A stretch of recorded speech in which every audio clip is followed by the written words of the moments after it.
Salah satu tagline yang saya suka dan menarik perhatian saya di dalam film Siksa Kubur, yaitu ketika ada percakapan ya, dialog itu antara murid ya dan juga seorang guru, di mana murid itu kemudian menyimak ya perkataan guru agama tersebut. Murid tersebut baru saja mengalami musibah ketika orang tuanya terkena bom bunuh diri ya.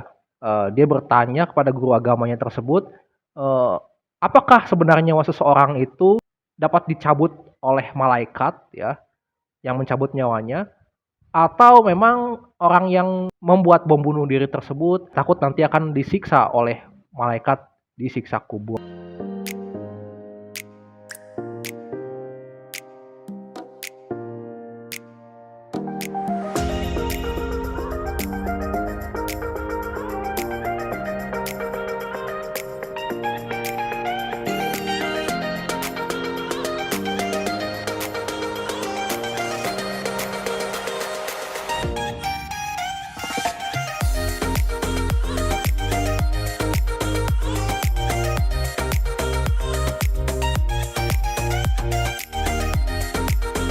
Sebenarnya secara tidak sadar, eee, mungkin perkataan-perkataan yang dapat kita bilang itu adalah punya dalilnya gitu ya, berdasarkan agama tertentu.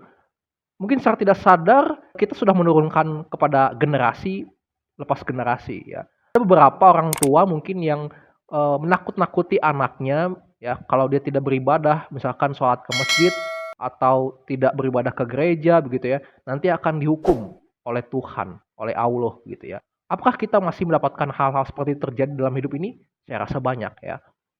Ada juga tahayul-tahayul yang berkembang sampai saat ini. Misalkan, "Awas jangan, berdiri atau duduk di depan pintu nanti tidak dapat jodoh atau nggak ada jodohnya," gitu ya. Atau, "Jangan keluar di atas jam 6 maghrib karena nanti ada, apa namanya, makhluk-makhluk astral yang akan mengikuti," gitu ya.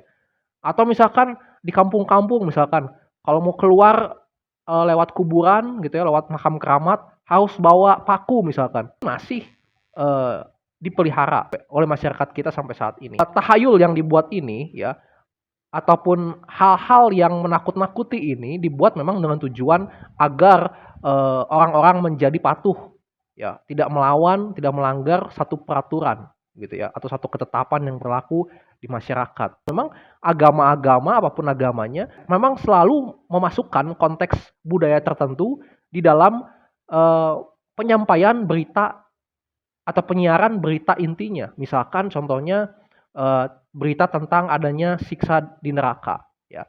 Inti penyampaiannya adalah agar kita hidup, taat kepada Tuhan, ya, tidak berdosa selama kita ada di dunia. Tetapi disampaikan dengan penggambaran-penggambaran yang sudah ada sebelum zaman di mana agama tersebut berdiri. Misalkan, di dalam agama Islam tentu kita mengenal adanya siksa di neraka, ya, misalkan dengan api yang abadi ya, terus kemudian dengan gergaji gitu kan, dengan ditusuk oleh besi yang tajam gitu ya. Tetapi penggambaran-penggambaran itu ternyata memang sudah ada jauh sebelum agama Islam ada ya. Dan kapan itu mulai ada? Di zaman Mesopotamia ya, itu sekitar 3000 sebelum Masehi, 3000 tahun sebelum Masehi, ternyata sudah berkembang ya, eee, pola atau kebiasaan-kebiasaan tradisi yang menakut-nakuti gitu ya. Misalkan ketika itu ada, sebuah, cerita ataupun tahayul yang, menggambarkan bagaimana neraka ini ya, menurut tradisi Mesopotamia adalah tempat atau rumahnya orang-orang mati yang minum tanah dan juga makan batu ya, kita bayangkan. Ya, jadi orang-orang yang mati nanti akan masuk ke dalam rumah yang penuh dengan kegelapan ini. Inti ya dari tahayul ataupun berita horor tersebut begitu ya saya katakan adalah mereka ingin ya atau mereka berpesan supaya kita hidup dengan baik-baik selama kita ada di dunia. Kita memanfaatkan waktu dengan baik, berbuat baik selama kita ada di dunia, sebelum nanti kita masuk ke dalam yang namanya rumah yang penuh dengan kegelapan itu. Atau misalkan di Mesir ya, ada juga sebuah tradisi ataupun tahayul, kisah-kisah horor begitu yang terkesan menakut-nakuti, yaitu ketika nanti seseorang mati dan kemudian nanti, dia dimumikan ya, kalau memang dimumikan dengan baik dan benar maka arwahnya akan diterima oleh dewa di sana. Tetapi jika arwahnya tidak dibumikan dengan baik dan ritualnya menjadi gagal, maka arwahnya tidak akan diterima. Yang ada arwahnya akan dimakan oleh monster berkepala buaya dan juga disiksa oleh iblis di sana ya, di alam baka sana. Nah, lagi-lagi pesannya adalah tentu agar selama di dunia ya, kita manusia berbuat baik. Tetapi yang menjadi masalah adalah sobat sarang pun, jika pesan-pesan yang terkesan menakut-nakuti tadi, pesan-pesan tahayul yang terkesan horor tadi dimanfaatkan dengan tujuan yang salah. Untuk kepentingan diri sendiri saya juga tidak tahu ya. Tapi jika kita mau jujur, saya rasa ya kita semua lebih senang dengan apa adanya ya. Kita lebih senang dengan kemerdekaan, hidup merdeka dibanding hidup dalam tekanan ditakut-takuti. Jadi kalau misalkan kita mau berzakat nih ya, sobat sarung pun atau kita mau bersedekah sama orang, itu bukan karena kita takut nanti kita disiksa di neraka atau kita nanti takut kita dikutuk sama Tuhan. Ya, kita dapat hukuman dari Allah, bukan seperti itu. Tapi kalau kita mau bersedekah, kita mau memberikan zakat ya kepada orang yang tidak mampu, itu memang karena kita mengasihi Tuhan dan karena kita mengasihi sama kita. That's it. Tidak ada tekanan yang menakut-nakuti kita. Ya kan, sama halnya dengan kalau kita berbuat baik di dunia ini bukan karena kita takut nanti kita akan masuk neraka kalau kita berbuat jahat. Ya kan, tetapi karena kita lebih dulu kita lebih dulu merasakan kasih Tuhan di dalam hidup kita sehingga kita otomatis akan mengasihi Tuhan, akan membalas budi apa yang Tuhan sudah berikan kepada kita. Yaitu dengan cara wujudnya adalah mengasihi sama kita yang secara terang-terangan ada di hadapan mata kita. Ya, nah makanya di dalam satu buah sabda Allah ya dikatakan Amsal 16 ayat 6 ya, karena kasih dan kesetiaan maka manusia akan diampuni, maka dosa akan diampuni atau dihapus. Ya, dan karena takut akan Tuhan, maka seseorang akan menjauhi kejahatan. Ya, ini jelas ya dikatakan di sana. Berarti ketika ada skema yang mengatakan kasihlah Tuhan Allahmu dengan segenap hatimu, dengan segenap jiwamu dan pikiranmu, dan kasihlah sesama manusia seperti kamu mengasihi dirimu sendiri. Itu bukan artinya Tuhan sedang menyuruh kita atau Allah sedang menyuruh kita supaya kita mengasihi dirinya, ya, kita taat sama dirinya terus kita mengasihi atau kita bersedekah, kita menolong orang atau sesama kita, itu bukan karena nanti kita diancam akan masuk neraka. Bukan seperti itu. Karena dikatakan di sana karena kita setia kepada Tuhan, kita kasih kepada Tuhan, lalu kita juga takut akan Tuhan. Nah, ini yang penting. Ya, takut akan Tuhan di sana artinya kita menghormati Tuhan kita. Kita mengasihi Tuhan kita. Kita tidak mau Tuhan menjadi sakit hati karena perbuatan jahat kita. Ini bedanya. Bukan karena kita terdesak atau kita ditakut-takuti, kita merasa takut untuk masuk neraka. Nah, ini penting sobat sarung pun karena jika kita menuruti atau kita hormat kepada Tuhan atau kita berbuat baik kepada sesama kita hanya karena kita takut nanti kita diazab oleh Tuhan, itu berarti kita artinya sedang melindungi diri kita sendiri dari azab Tuhan. Kita sedang mengasihi diri kita sendiri, bukan mengasihi Tuhan.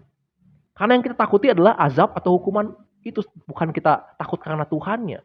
Bukan kita hormat karena Tuhan, bukan karena kita cinta sama Tuhannya, tapi kita takut dengan azab atau hukuman itu. Ya.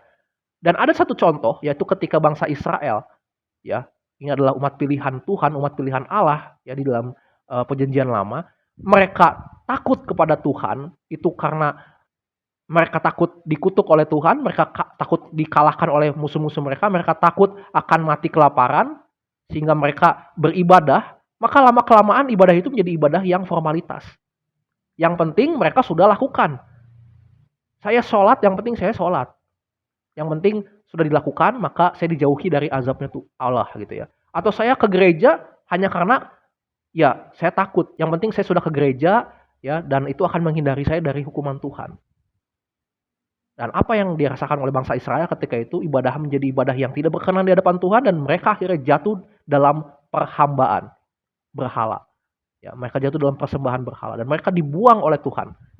Mereka diserahkan oleh Tuhan sampai saat ini. Nah, yang kedua adalah sabda Allah mengatakan di dalam Ulangan 17 ayat ke-19, itulah yang harus ada di sampingnya, ya. Dan haruslah ia membacanya seumur hidupnya untuk belajar takut akan Tuhan Allahnya dengan berpegang pada segala isi hukum dan ketetapan untuk dilakukannya.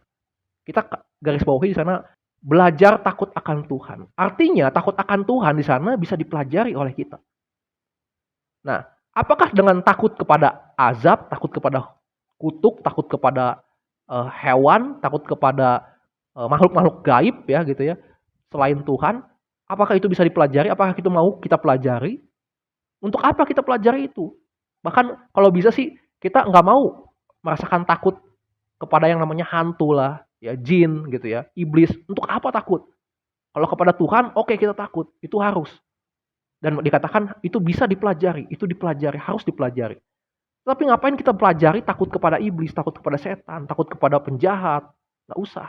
Takut kepada manusia, enggak. Makanya takut akan Tuhan, frasa takut akan Tuhan di dalam bahasa aslinya adalah yirat Adonai, memiliki gramatikal kata benda ya atau objek. Artinya takut akan Tuhan ini dapat dimiliki oleh kita, dapat dipegang oleh kita, bahkan dapat dipelajari oleh kita.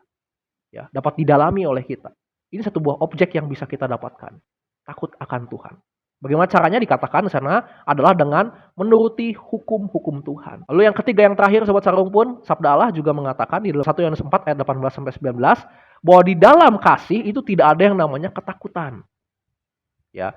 Nah, makanya kalau kita beragama atau beriman itu didasarkan hanya karena kita takut dengan azabnya Tuhan, kita takut dengan adanya penghukuman baik di kubur atau di neraka nanti, sebenarnya kita sedang tidak beriman kepada Tuhan kita. Kenapa saya bisa berani katakan itu? Karena yang kita takuti bukan Tuhannya, tapi azabnya, hukumannya. Ya, sama seperti begini. Kita punya ayah, kita punya sosok ayah yang harusnya kita hormati sebagai orang tua kita. Katakanlah ayah kita itu adalah orang yang gagah, kepala preman. Jadi kita sebagai anaknya, kita tidak berani berbuat macam-macam, kita tidak berani melanggar perintahnya, kita tidak berani membantah apa yang dia katakan. Tetapi didasari karena apa? Karena kita tahu dia adalah kepala preman. Kita tahu mukanya sangar, kita tahu badannya kekar, ya kan? Kita tahu bahwa dia dapat memukul kita, menghukum kita. Kita menjadi takut karena itu. Kita menjadi takut kepada ayah kita menjadi hormat kepada ayah kita karena hukuman yang bisa dia berikan kepada kita. Apa yang terjadi? Kelak ketika ayah kita nanti sudah tua, sudah tidak lagi seperti itu, sudah menjadi lemah, saya yakin bahwa kita akan melanggar perintahnya. Kita akan berani melawan ayah kita. Karena apa? Karena kita melihat dia sudah tidak bisa lagi menghukum kita, dia sudah tidak lagi berdaya untuk bisa menyakiti kita. Sekalipun kita melanggar perintahnya. Ya kan? Tetapi kalau kita takut kepada ayah kita hormat kepada ayah kita karena kita mencintai, kita mengasihi ayah kita yang sudah merawat kita sejak lahir sampai dengan sekarang, kita mencintai dia, begitu ya. Ini akan berbeda. Dan dikatakan dalam sabda Allah, di dalam kasih, di dalam cinta, itu tidak ada yang namanya ketakutan. Barang siapa yang takut, dia tidak sempurna dalam kasih. Dikatakan di ayat sebelumnya ya, bahwa Allah itu adalah kasih. Artinya, di dalam diri kita tidak ada Allah. Kita tidak memiliki Allah dalam diri kita. Kita tidak memiliki roh Allah yang adalah kasih itu. Kalau kasih kita masih pura-pura, kalau kita beragama atau beriman hanya karena takut dengan hukumannya, bukan takut kepada Tuhannya. Begitu juga dengan jika kita beragama, kita beriman kepada Tuhan kita hanya karena kita takut nanti Tuhan kita menghukum kita. Apa yang akan terjadi? Ya sehari mungkin tidak akan terlihat, 2 hari, 1 bulan, ya 10 bulan, tetapi mungkin bertahun-tahun kalau kita hidup di dalam kejahatan dan kita tidak melihat toh Allah tidak menghukum kita, Tuhan tidak juga mengazab kita. Ini yang bahaya. Ya. Artinya kita bisa menilai, oh ternyata Tuhan itu tidak ada. Karena apa? Karena ketika saya berbuat jahat, saya berbuat dosa sekalipun, toh hidup saya masih aman-aman aja. Artinya saya masih bisa terus berbuat yang tidak baik. Artinya Tuhan masih berkenan kepada saya. Padahal kita tidak tahu bahwa rohnya itu akan binasa, kekal di neraka. Tapi kalau kita cinta dengan Tuhan, ya, kita hormat kepada Tuhan, kita takut kepada Tuhan karena kita mengasihi Dia yang sudah terlebih dahulu mengasihi kita, yang terlebih dahulu menolong kita, maka itu akan membuat kita bertobat, kita akan merasa penyesalan. Kenapa saya menyakiti hati Tuhan saya yang selama ini sudah berbuat baik, mengasihi saya? Ya, ada begitu banyak pertolongan Tuhan dalam hidup kita, saya percaya. Ya. Tetapi kalau kita saat ini berbuat dosa, maka pikir Apakah kita mau mengkhianati kasih Tuhan yang sejak semula? Ya. Nah, Kristen itu menawarkan yang namanya hidup bebas dari ketakutan, ya. Hidup bebas dari tekanan hukuman-hukuman agama, ya. Kenapa bisa begini? Karena sabda Allah mengatakan, ya, bahwa kita ini sudah merdeka. Kita sudah dimerdekakan, kita sudah dibayar lunas oleh darah Kristus yang menebus kita. Dia yang adalah Allah yang menjadi manusia yang suci, sehingga lewat pengorbanannya, lewat darahnya yang suci itu membebaskan kita dari hukuman kutuk dosa. Ya, itulah yang akhirnya membuat kita bisa mengasihi Tuhan kita yang begitu besar kasihnya. Sehingga ketika kita berbuat baik, kita bersedekah, kita berzakat, itu karena Tuhan terlebih dahulu yang mengasihi kita. Sehingga kita berbalas budi. Bukan kita mengumpulkan amal supaya kita tidak bisa masuk neraka, bukan. Ya, kita mengucapkan syukur atas kebaikan Tuhan. Ya. Nah, orang yang mengasihi Allah, orang yang menghormati Allah seperti model tersebut, ya, dia akan memberikan segala apa yang ada pada hidupnya itu dengan full. Dia akan memberikan pertolongan kepada orang-orang saudara-saudaranya dengan full. Sedangkan orang yang beriman atau beragama itu hanya karena takut kepada azabnya, takut kepada hukuman, kepada kutuk yang akan bisa menimpanya, itu saya yakin akan memberikan setengah-setengah dalam hidupnya. Dan akan timbul keraguan di dalam imannya. Kiranya ini boleh memberikan kita inspirasi ya Sobat Sarang pun, memberikan kita pilihan di mana selanjutnya kita mau masuk, entering the next level. Apakah kita mau tetap berada di dalam ketakutan atau kita mau hidup dalam kemerdekaan. Tuhan mengasihi Anda semua.